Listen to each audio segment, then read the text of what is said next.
Congratulations, Attorney Escalante.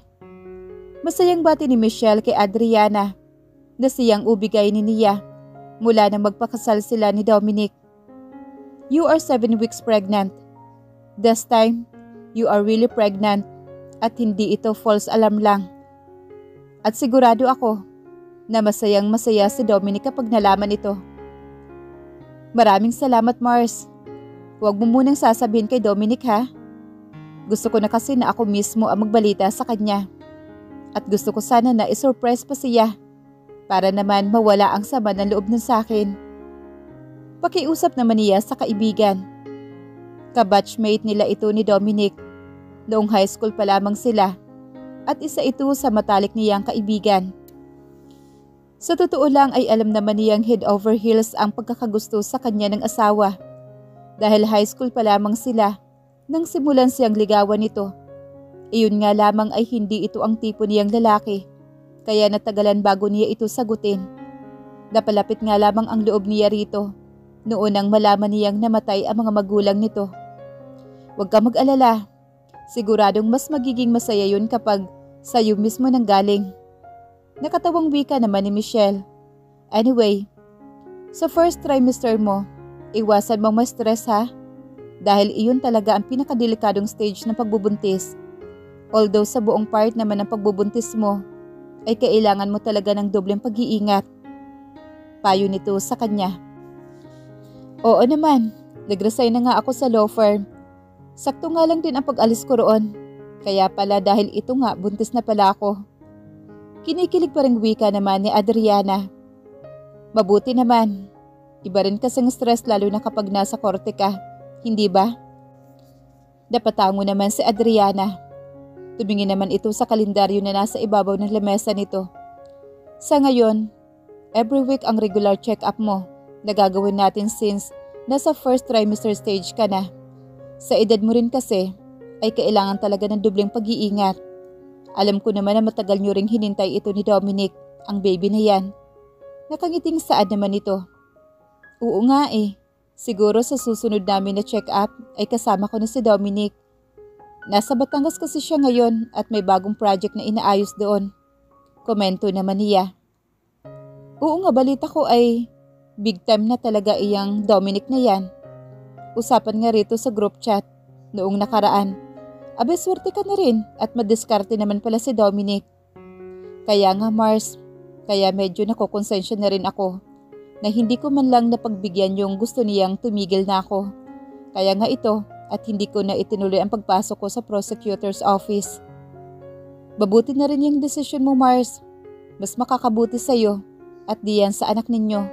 Sigurado namang hindi ka bibigyan ng stress noong si Dominic, lalo kapag nalaman noon na buntis ka na. Ay sinabi mo pa, ako nga lang yata ang madalas na magbigay ng stress doon. Natatawang sabi naman niya sa kaibigan. Pagkatapos ay tumingin siya sa rilong suot. O paano Mars, una na ako ha? Naghihintay na sa akin sila mama sa labas. Paalam naman niya sa kaibigan. Okay sige, basta next week, Thursday na lang ulit ha. Wika nito habang may sinusulat na reseta nito. O ito sa kailangan mong vitamins para sa'yo at mas lalong para kay baby. Inabot naman niya ang papel na ibinigay nito sa kanya. Salamat Mars. Paglabas nito, ninang ka ha? Oo naman. Matatanggihan ko ba naman kayo ni Dominic? Sige, salamat ulit. Nakangiting paalam naman niya sa kaibigan. Pagkatapos ay lumabas na siya sa klinik nito. Sinalubong naman siya ng kanyang mga magulang. Anong sabi anak? Bakas ang nervyos naman sa mukha ng kanyang ina. Malapad naman siya ngumiti rito. It's really positive ma. Halos patili na wika niya. At sa pagkakataong iyon ay nabakas naman ang labis na tuwa sa mukha nito. Pati na rin sa kanyang ama. Hay nako, ang tagal kong hinintay na magkakaapo ako anak. Ewan ko ba naman kasi sa kuya mo kung bakit hindi pa rin nag-aasawa. Masayang usal naman ito. Hayaan nyo na muna si kuya ma. Alam nyo naman na busy din yun sa trabaho. Pagtatanggol naman niya sa kapatid. Hanitara na, baka tayo naman ang gabihin sa daan.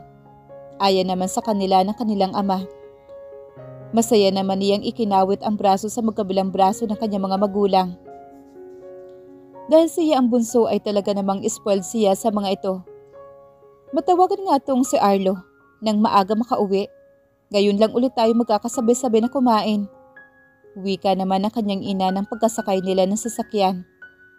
Nasabihan ko na yun kanina pa. Uuwi nga raw siya na maaga nang malaman na uuwi dito sa Adriana. Pigil naman ng kanyang ama rito. Ganoon ba? Mabuti naman. Nakangiting wika ng ina pagkatapos ay humilig ito sa balikat niya. Magkatabi sila sa backseat habang ang kanyang ama ay nasa passenger seat katabi ng kanilang driver ni si Mang Sid. Pagdating nila sa kanilang bahay sa Bulacan ay naisipan niyang tawagan ng asawa. Nakailang ring iyon bago nito sagutin. Hello? Bungad niya ngunit hindi ito sumasagot.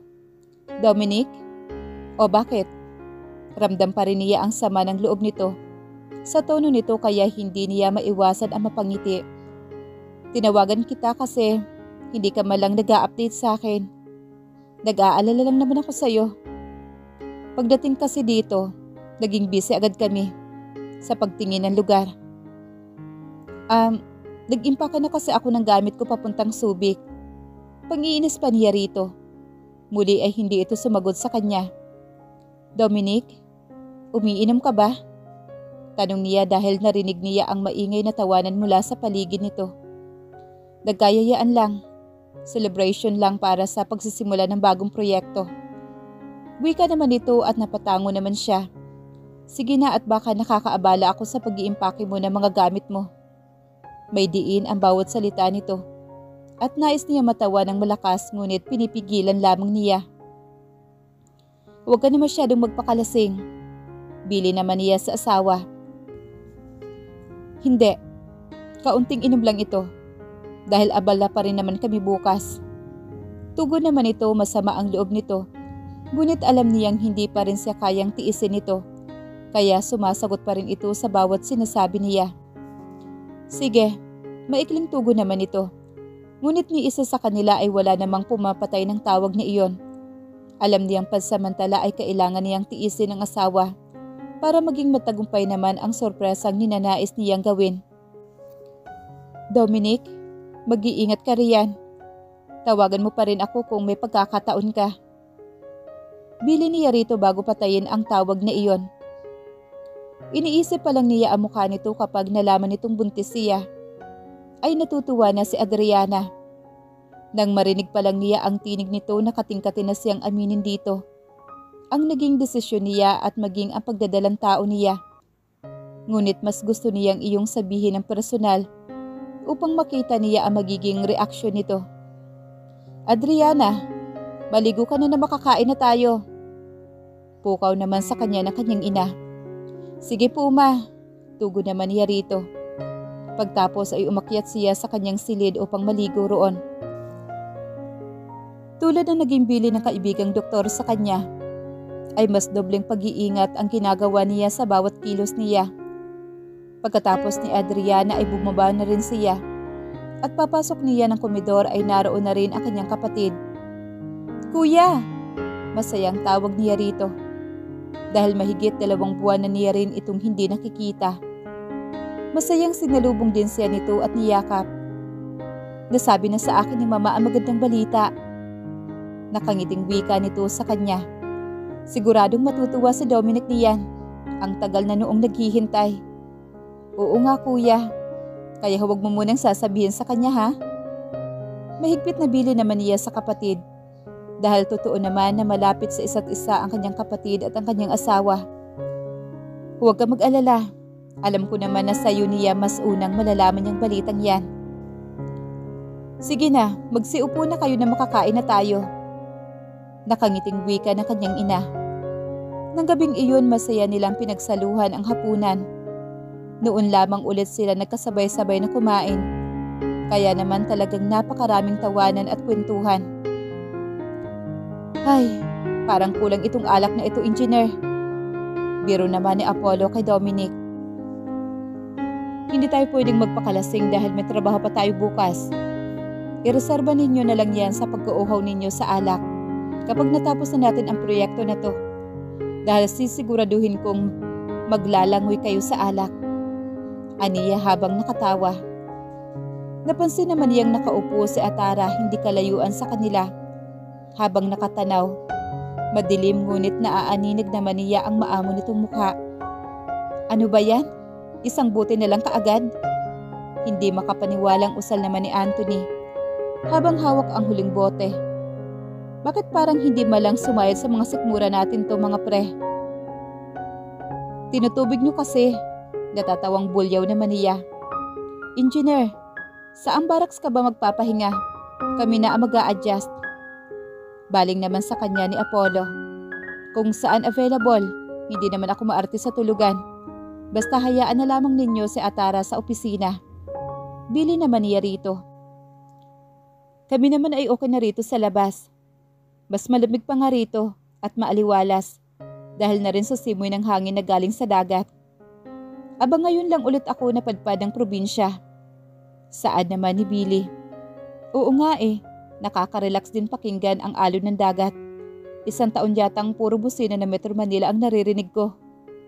Natatawang usal naman ni Ken. Hinayupak, sigaw naman ni Apollo. Dahil sa unti-unting pagpatak ng ulan hanggang sa tuluyan na iyong lumakas. Kanya-kanyang pulasa naman ang ginawa ng kanyang mga tauhan. Takbo mga gunggong! Natatawang sigaw naman ni Billy habang mabilis din na tumatakbo. Dahil 4 na container van barracks naman ang naroon, ay kaniya-kaniyang pasukan ang ginawa ng mga ito.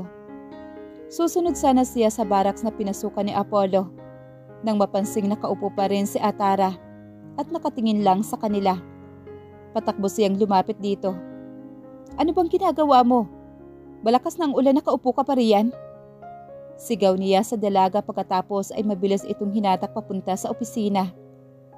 Basang-basa sila na makapasok dahil sa biglaang malakas na ulan na iyon. Dito ka na lang. Ilak mo lang itong pintuan pagkalabas ko.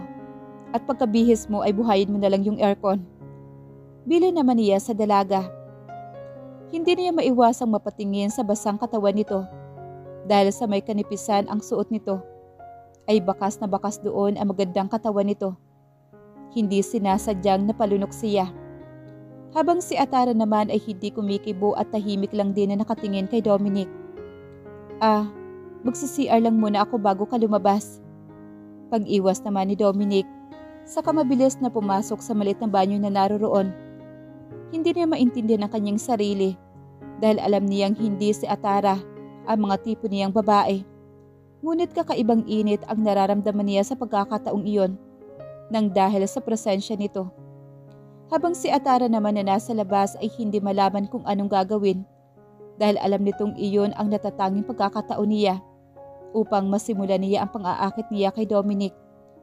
Wala na siyang tanging maisip kaya naman mabilis na lamang niyang inilak ang pintuan ng barracks na iyon at walang pagdadalawang isip na hinubad niya ang suot niyang manipis at puting t-shirt.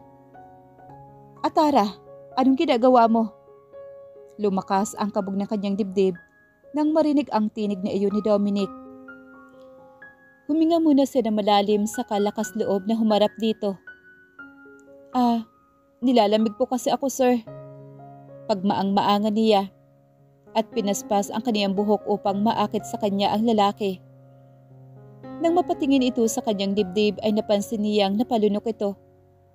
Ngunit mabilis ding iniiwas ang tingin doon. Magbihis ka na. Lalabas na ako.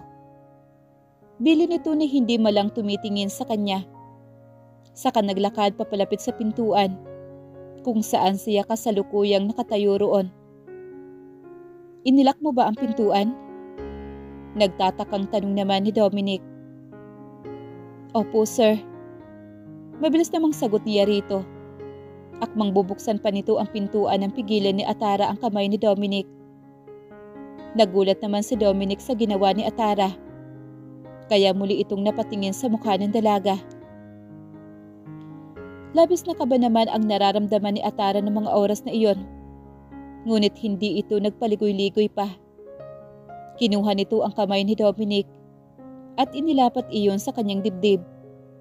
Bagaman nakasuot pa rin siya ng bra, ay damang-dama niya ang init na nanggagaling sa palad nito. Mas nagulat naman si Dominic ngunit hindi ito makakilos. Sinamantala iyon ni Atara. Iginiya ng dalaga ang kamay ni Dominic sa kabuuan ng katawan nito. Pagkatapos ay dinaman nito ang init ng palad nito mula sa kanyang mukha. At dahil sa alak din na nainom ni Dominic, ay lalong nag-init ang katawan nito sa ginagawa naman ng dalaga. Lakas loob na yumakap naman si Atara kay Dominic. "Sir, ayoko pong mag-isa rito." Patuloy na pang-aakit ng dalaga kay Dominic. At dahil basa ang damit ni Dominic, ay alam ni Atara na ramdam nito ang init ng kanyang katawan. Mabilis na namang hinawakan ni Dominic si Atara sa magkabilang balikat nito at inilayo sa kanyang katawan. Tinitigan ni Dominic ang mga mata ni Atara at hindi niya inaasahan ang makikita roon. Sa kadahilan ng hindi mapigilan ni Dominic ang kanyang sarili, ay hinawakan niya ang magkabilang pisngi ng dalaga at siniil ito na mapusok ng mga halik. Buong pusong nagpaubaya naman si Atara kay Dominic dahil iyon talaga ang totoong pakay niya sa paglapit dito. Lakas loob na pinaglakbay ni Atara ang kanyang kamay sa katawan ni Dominic at napaigtad naman si Dominic na maramdaman ang kamay ng dalaga sa kanyang pagkalalaki.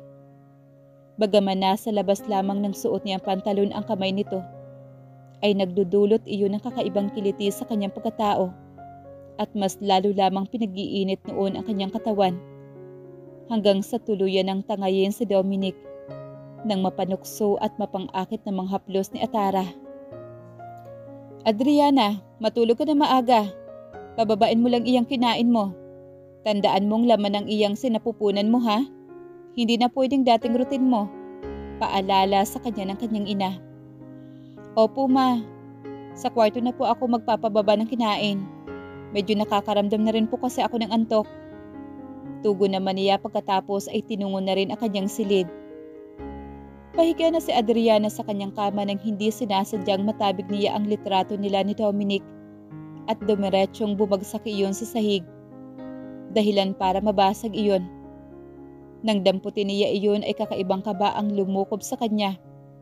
Kaya naman mabilis niyang idinayal ang numero ng asawa. Mas lalo siyang kinakabahan nang makailang ring iyon at hindi pa rin ito sinasagot. Habang sa kabilang banda naman, ay mainit pa rin ang palitan ng halik ni Dominic at ni Atara. Hindi na nakatiis pa si Dominic, kaya naman hinubad na niya ang suot niyang pang-itaas. Pagkatapos ay muling mapusok na hinalikan si Atara. Pinalakad ni Dominic ang halik na iyon sa lig ng dalaga. At dahil mas mababa ito kaysa kay Dominic, ay nahirapan ang lalaki sa ayos nilang iyon. Kaya naman binuhat ni Dominic si Atara, saka iniupo sa maliit na conference tables na naroon. Walang kahirap-hirap na natanggal naman ni Dominic ang bra na nagkukubli sa mapipintog nitong dibdib. Bahagyang nakaramdam si Atara ng hiya ng buong pagnanasang tinitigan iyon ni Dominic. Kaya iniyakap ng dalaga ang braso sa dibdib nito. Ngunit pinigilan lang ito ni Dominic. Pagkatapos ay muli itong siniil ng halik. Sa pagkakataong iyon ay pinaglandas ni Dominic ang kamay sa katawan ng dalaga at sumentro ang pagmamasahe nito sa mapipintog na hinaharap naman ni Atara. Nang hindi na makasiya pa kay Dominic sa ginagawa ay ibinaba niya ang halik sa isang korona nito at mapusok na nilaro ang tuktok niyon. Hindi inaasahan ni Atara ang kakaibang sensasyon na iyon, kaya naman hindi rin niya mapigilan ang mapaungol. Napasambunot naman si Atara sa buhok ni Dominic habang pinagsasawa ni Dominic ang sarili sa dibdib ni Atara. Ay unti-unti na nitong hinuhubad ang suot na pantalon hanggang sa amatira na lamang sa kanya ay ang kanyang boxer brief. Pati ang suot ni Atara na pang-ibaba ay walang kahirap-hirap na nahubad iyon ni Dominic. Kaya naman lumanta dito ang manipis na kakarampot na suot nitong panloob. Hindi maiwasang mamanha ni Dominic sa ganda ng katawan ni Atara. Nagpapadagdag sa init ng kanyang katawan ang kasiksihang taglay nito. Muling ibinaba ni Dominic ang halik sa tayong-tayong malusog nitong dibdib. Pinalakad ang halik na iyon pababa sa puso nito. Nasa kalagitnaan na si Dominic nang biglang tumunog ang kanyang cellphone na kasalukuyang nasa loob ng bulsa na hinuhubad niyang pantalon. Naantala noon ang ginagawa niya sa dalaga dahil sa walang tigil na pagtunog noon ay nilapitan niya iyon at tiningnan kung sino ang tumatawag. Nawala ang kanyang isip sa ginagawa nila nang makita ang pangalan ng asawa sa screen ng kanyang cellphone. Alam ni Atara na nawala na ang init sa katawan ni Dominic dahil sa istorbong tawag na iyon. Ngunit hindi siya magpapatalo rito. Hindi niya hahayaang tuluyang mawala ang atensyon nito sa kanya at hindi niya sasayangin ang nasimula niya. Bumaba siya mula sa lamesang kinauupuan at walang sabi-sabing ibinaba niya ang huling saplot na suot ni Dominic at tumambad sa kanya ang malaki at galit na pagkalalaki ni Dominic. Napalunok din siya na makita iyon at bahagyang kinakabahan. Hindi niya inaasahan na ganoon iyon kalaki. Alam niyang nagulat si Dominic sa kanyang ginawa. Ngunit mas nagulat ito nang hawakan niya ang galit na armas nito. At walang pagdadalawang isip na lumuhod siya sa harapan nito. At dinala niya iyon ang pagkalalaki nito sa kanyang bibig. Pinaglabas-masok niya iyon doon at nilaro-laro niya ng kanyang dila. Napamura naman si Dominic. Hindi mapigilang bulalas ni Dominic dahil sa kakaibang sensasyon na dulot ng ginagawa ni Atara. Muling nawala sa isip ni Dominic ang tawag ng asawa at wala sa loob na naibaba niya ang kanyang cellphone. Walang tigil ang pagring ng cellphone niya, ngunit hindi na nila iyon alintana. Animoy naging musika na iyon sa kanilang pandinig dahil ang kanyang utak ay okupado na mapupusok na ginagawa sa kanya ni Atara. Napahawak si Dominic sa buhok ni Atara dahil sa kiliting lumulukob sa katawan nito.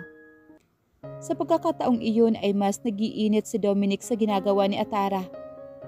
Mas pinag-ibayo ni Atara ang kanyang ginagawa nang makitang sarap na sarap si Dominic doon.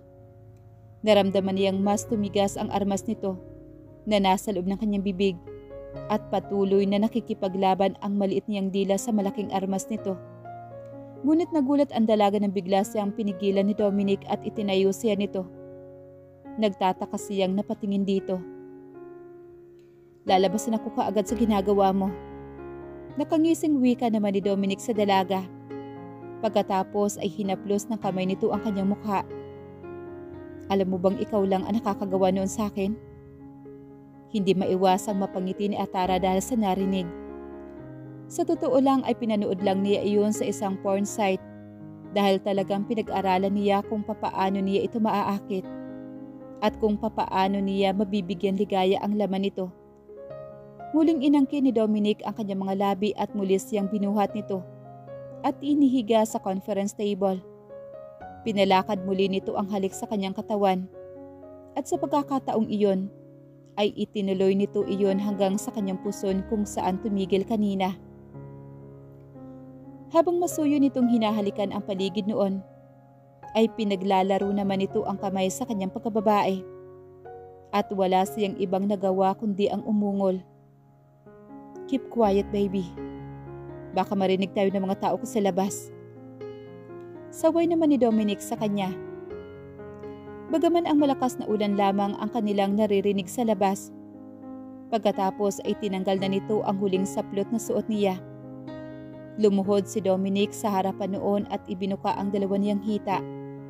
Pagkatapos ay ipinasok noon ang daliri kasabay ng pakikipaglaro din ng dila nito sa kanyang hiyas. Mas lalo siyang nabaliw sa ginagawa nitong iyon. Hindi mapigilang ungol niya sa napapanood niya ay hindi niya akalain na ganoon pala talaga kasarap ang pakiramdam na iyon. Wari hinahalukay nito ang buong niyang pagkatao. Kasabay ng pagsigaw niya sa pangalan nito ay ang pag-angat ng kanyang likurang lamesang hinihigaan dahil nahuli nito ang kahinaan niya. At tila naramdaman iyon ni Dominic kaya naman pinag-igi nito ang kanyang ginagawa. Habang patagal ng patagal ay mas pabilis ng pabilis ang ginagawa nito. Hanggang sa maramdaman niyang parang may sasabog sa loob niya. At habang papalapit iyon ng papalapit ay mas lalong lumalakas ang kanyang pagsigaw.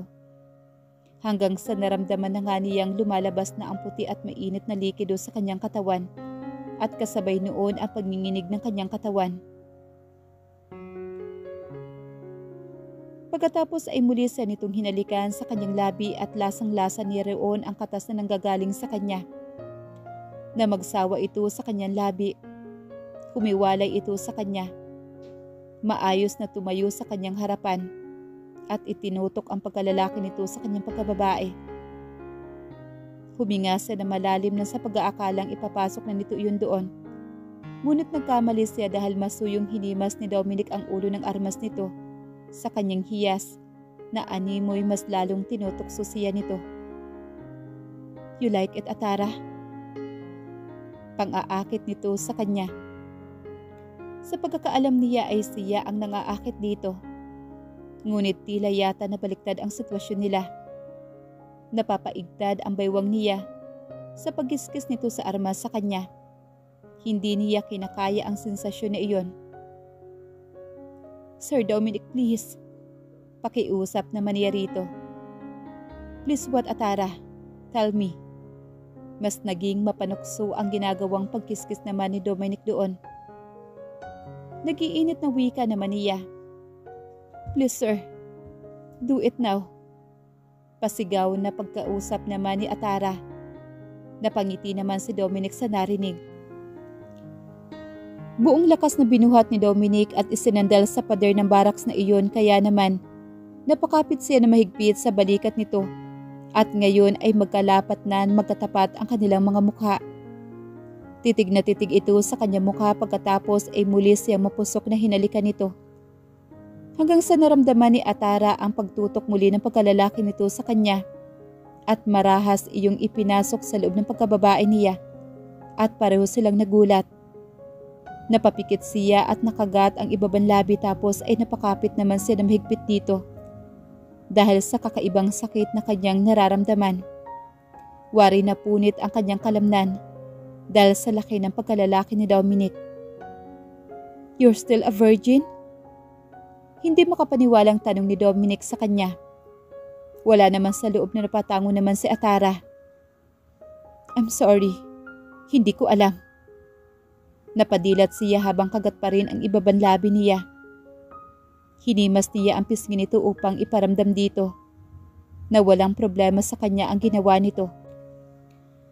Muli siyang binuhat ni Dominic at inalis sa pagkakasandal doon habang nakapasok pa rin ang pagkalalaki nito sa kanya at inihiga sa sahig ng baraks. Umibabaw ito sa kanya. Napapikit siya na maramdaman niyang muli ang paggalaw nito. Ngunit sa pagkakataong iyon ay mas naging marahas at maingay ang ginawa nito. "Just tell me kung hindi ka na nakakaramdam ng sakit." Narinig niyang usal nito. Tumango naman siya habang nakapikit pa rin. Dahil kahit naging maingat na ang paggalaw nito, ay may sakit pa rin siyang nararamdaman. Tila hinihiwa ang loob ng kanyang pagkababae sa bawat galaw nito. Ngunit ilang sandali matapos ng pagpapatuloy na paglabas-pasok ng pagkalalaki nito sa kanya, ay unti-unti na ring naiibsan ang sakit at napapalitan na iyon ng kakaibang sensasyon. Si Dominic naman ay matamang nakatingin lamang sa maamong mukha ng dalaga. Hindi niya akalain na sa paggalaw nito kanina ay at pang-aakit na ginawa nito, ay siya pang nakauna rito. "Sir, nawawala na po ang sakit." Mahinang saad naman ni Atara at naramdaman niyang bahagya ng binibilisan ni Dominic ang paggalaw nito sa ibabaw niya. "Atara," narinig niya ang tawag nito sa pangalan niya. "Tumingin ka sa mga mata ko." Utos nito sa kanya. Kaya napadilat siya na magtama ang kanilang mga mata.